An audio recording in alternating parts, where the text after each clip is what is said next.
Hey guys, it's Siblings Take on Disney. I'm Nico. And I'm Isabella, and this video is to show you all about pin trading. To start off, we're going to show you the differences between a fake pin and a real pin. So there's a variety of fake pins, and we will go over that. And a way to tell if the fake pin looks really good are magnets. So first off, we will go to this Mickey right here. So, I mean, from afar, it kind of goes with the board, right? But when you pick it up, you could tell, do you see how the paint looks like wet? Or like... Or the paint looks like dipped like, in, kind of. Yeah, so like a glossy texture. Taking a real pin, it looks almost matted. See? So this is real, this is fake. And if you look at the back, a lot of the Disney, like this is how they could get people. Like the back actually like looks really good, and it even has the notches. So if it has these little nubs, that's how you could tell it's real as well, or that's one of the indicators to tell that it's real. And it doesn't have a rough finish to the back. So literally the only bad thing about this pin that tells you that it's fake is the paint. And that is the main way to decipher between real pins and fake pins. And then you ask, well, what is wrong with this Rufus pin? It looks great. Looks matted. Pretty solid. The back, it has the little notch right there, as you can see. But take the magnet. Real pins are not magnetic. So if you go,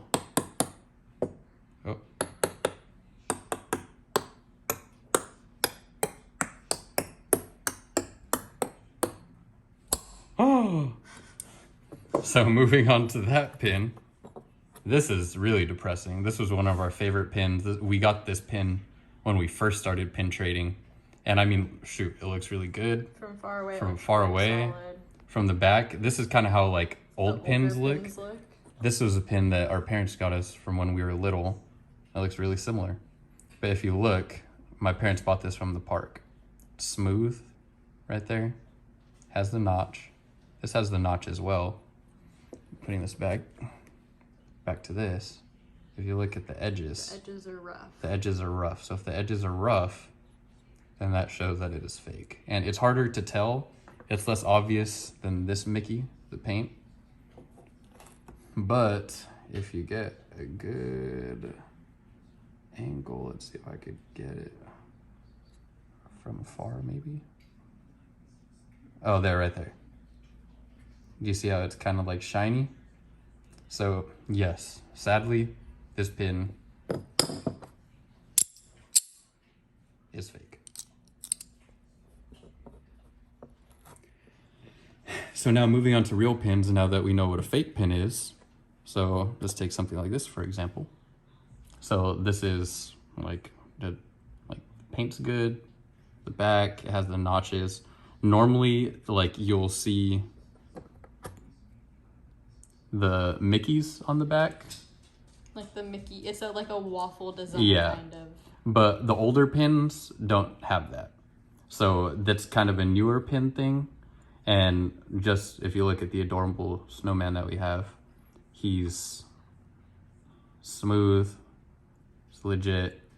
They'll have a year that the pin was made right there, that little symbol.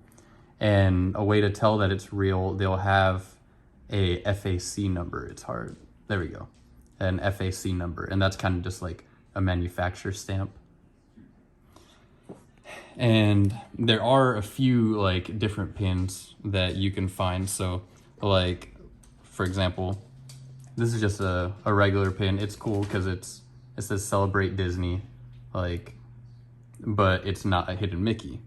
You can find pins that are called Hidden Mickeys, and those are from Disneyland. Like you can't purchase them in the different trading stores that are at Disney. So if you look, you can purchase them, but you don't know what the pin is. They've hidden Mickey tags. Oh, well, see, I was unaware of that. And that's why we are called Siblings Take on Disney. If you look at this, see, there's a little Mickey Mouse head right there.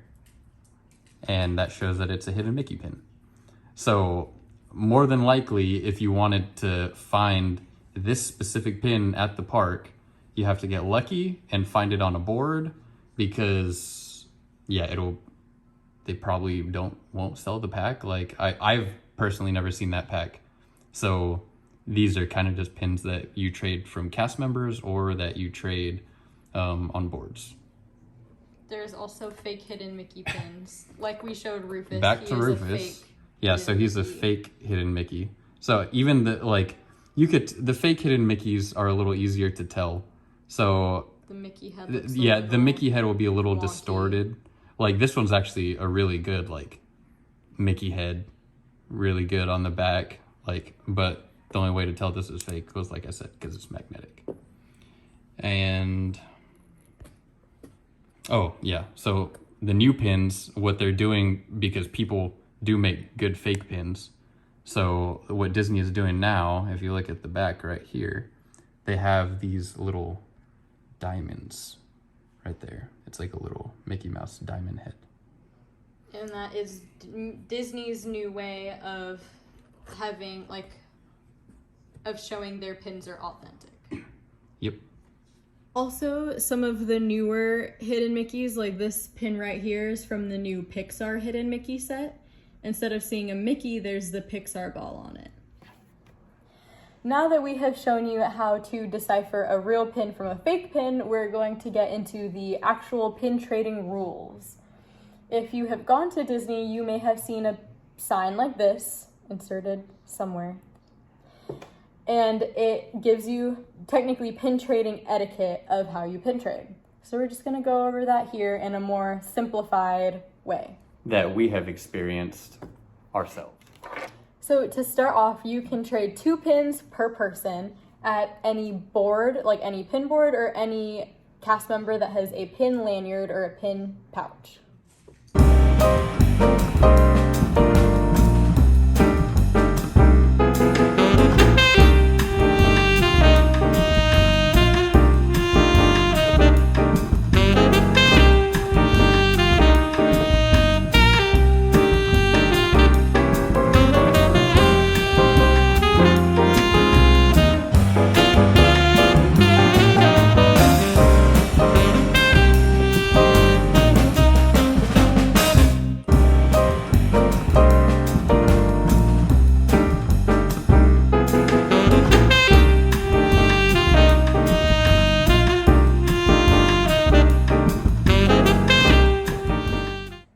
Showed you the do and the don't. Make sure it is just 2 pins per person.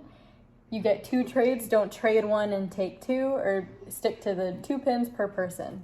Yeah, don't be that guy. One time we saw a guy, he traded 1 pin and took like 5, and then he like ran away. Next, have courtesy for others and wait your turn in line. There is always a line that forms from a pin board in a store or a cast member who has a pin lanyard.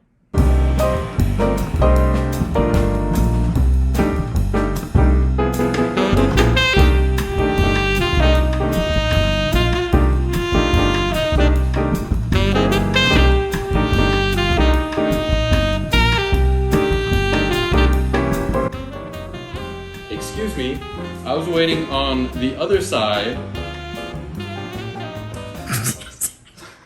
And those are the don'ts of what not to do when waiting in line to pin trade. Next, we're going to go over trivia pin trading. So at most pin board locations, you can ask if they have trivia. And that means that they have a good pin hidden away that you don't know what it is, and you have to answer a trivia question to see it. That also applies for cast members. If you see a cast member who has just the backing facing on like their lanyard or their little pin pouch, that means that that's a trivia pin. So normally with trivia, you trade a good pin for a good pin. So for instance, we would trade this cool flubber pin that moves for this princess designer pin. This is considered an equal trade. What you don't want to do is trade, say you're trading for this pin, you don't want to trade, like, for instance, this small little Mickey head for a big pin like this. This is not necessarily an equal trade. Now, there are some cast members that are more lenient with trivia trading. Like, they will say, you can trade me whatever pin you are okay with letting go of for a pin that they have. And then there are other cast members that are more strict and are like, no, we need a pin of equal value for the pin that we're going to give you. And sometimes with the trivia, you get some good cast members and some bad cast members. Sometimes there's cast members that give you a really hard question, such as, who created the Darksaber? Oh, yeah. Or where is Figment from? Plot twist, it's not your imagination. So some cast members that give really hard questions, if you get it wrong, they won't even show you the pin, or they won't even like give you another question to try to get a good pin. But there are some cast members that if you keep getting the questions wrong, they won't give you an unlimited amount of questions, but they will give you a few questions, and they try to tailor it to like your strengths of Disney stuff, like your favorite movies, stuff like that, because they want you to actually trade. So if you come across a bad cast member, don't get discouraged. There are bad cast members in the happiest place on earth, but don't get discouraged. Just keep moving. Yeah. And the trivia is meant to be fun. Like, some Yeah. questions, like, they'll ask you what difficulty of question you want. We usually go for hard. Yeah, and like they tailored to your strengths. So when we pin trade, we usually opt for park questions because that's what we are stronger in. Here are the don'ts. So one time we've encountered this lady who, me and Isabel couldn't figure out the trivia question we were asked. If you guys ever get asked this trivia question, it was, what are one of the Pixar movies with all the vowels in it? And the answer is Ratatouille. And at the time, me and Isabella didn't know that. So she was one of those peekers. She was like peeking over our shoulder, and she was like, "Can I answer the question?" And basically, in a way of so she could answer to cut us to pick in the trivia. So she answered it. She was like, "Ratatouille," in some accent. I don't know. That was just my poor impression. But she answered it, and then the cast member kind of just let her go, although she knew it was our turn. But she knew that that lady was a little crazy, so she asked us another question on the side while she was having trouble picking her pin. So just don't be like that lady. If it feels wrong, it is wrong. Mm-hmm. There are pin traders who they want to see you succeed. We want to help each other out, have the other people pin trade and get the pins that they want. And then there are other pin traders like that lady who don't want the other people to get a good pin. They just want themselves to succeed. Yeah, because me and Isabella, we will like in our video, we wear lanyards. That's what we do every time we go to the park. So just look out for people that walk really fast with their head down, holding the little pin book. Not that there's anything wrong with having a pin book like that, but people who look like that generally try to screw you over out of your good pins by giving you their bad pins. So just look out for people like that. So again, this is just our experience that we've had from pin trading. We're not experts by any means, but we do have experience in pin trading and have learned through the experience at the parks. So we haven't really been we learned through the parks. So just sometimes there's good pin trading days, sometimes there's bad pin trading days. Sometimes there's days where it feels like you're always one person away from getting that really good pin. And just stick with it. I would say literally every time we've gone, even when we do have bad pin trading days, you will get a few good pins that will make you feel good. So just stick with it, don't get discouraged, and pin trade on. And with that concludes our video. Thank you for watching. We hope this video was helpful for those who want to get into pin trading or who just want to know more about pin trading. And we do have some more content lined up, but we just thought it would be good to make a video like this before we go like just walking around the park, like just walking around everywhere, pin trading, getting all these pins. So hopefully this just gives you more of an insight on how to pin trade and what we're doing at the parks. And we will go, like when we're at the parks, we will make videos about where like the pin boards rotate like as the year moves on, but we'll show the pin boards of where they normally are at the park, like each time you go. So make sure to like, comment, subscribe, follow us on Instagram, and we'll see you next time. Pin trade on.